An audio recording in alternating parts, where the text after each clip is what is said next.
La présentation de la pensée du Seigneur doit être très claire pour nous. C'est un homme que Dieu recherche. Cet homme est représenté par son Fils, et l'Église en est l'expression, en tant que son corps. Cet homme nouveau est la manifestation universelle de ce qu'est Christ. Un seul Seigneur, une seule vie, un seul amour. De crainte que vous ne commettiez une erreur dans l'interprétation, il est important de reconnaître qu'il y a une différence entre le mot utilisé dans les Éphésiens et celui utilisé dans les Colossiens. Dans les Éphésiens, nous lisons qu'il est question de revêtir l'homme nouveau. Dans les Colossiens, nous lisons que nous avons revêtu l'homme nouveau. Dans les Éphésiens, le mot kainos signifie quelque chose qui n'a jamais existé auparavant, quelque chose d'entièrement nouveau. Cette Église, cet homme corporatif, selon Christ, n'a jamais existé auparavant. C'est quelque chose de nouveau. Dans les Colossiens, un autre mot est utilisé qui signifie simplement frais, non nécessairement entièrement nouveau. Si vous regardez le contexte, vous verrez la signification du mot différent. Il y a une fraîcheur de pensée, une fraîcheur d'esprit qui doit être la marque de ceux qui sont en Christ. Mais notre mot présent a affaire avec le premier mot qui est kainos, le nouvel homme, l'homme qui n'a jamais existé auparavant.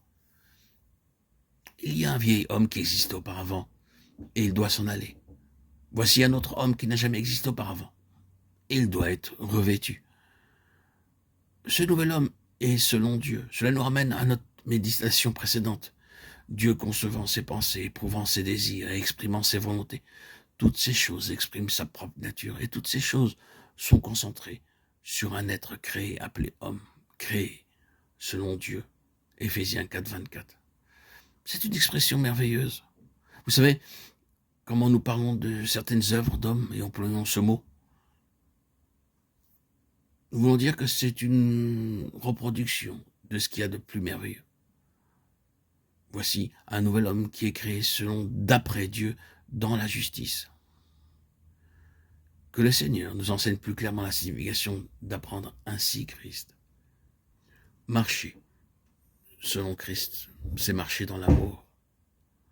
Le corps est édifié dans l'amour. Le corps est constitué par l'amour. Le corps est le moyen d'expression de l'amour de Christ. Si vous prenez l'image et la suivez, vous verrez à quel point il est impossible d'échapper à ce fait. Pour une pleine signification de l'expression du mot corps, il doit donc y avoir une tête et des membres tous ensemble correctement ajustés et reliés. Or, on ne peut pas dire que Christ en tant que tête est amour et que ses membres soient considérés séparés de lui. Le corps est un. Christ, dans son expression, englobe ses membres et cela implique une nature. Et cette nature est amour. Comme des enfants bien-aimés marchent dans l'amour, à l'exemple de Christ qui nous a aimés. Cet amour est un des traits caractéristiques de cette nouvelle nature, de cet homme nouveau.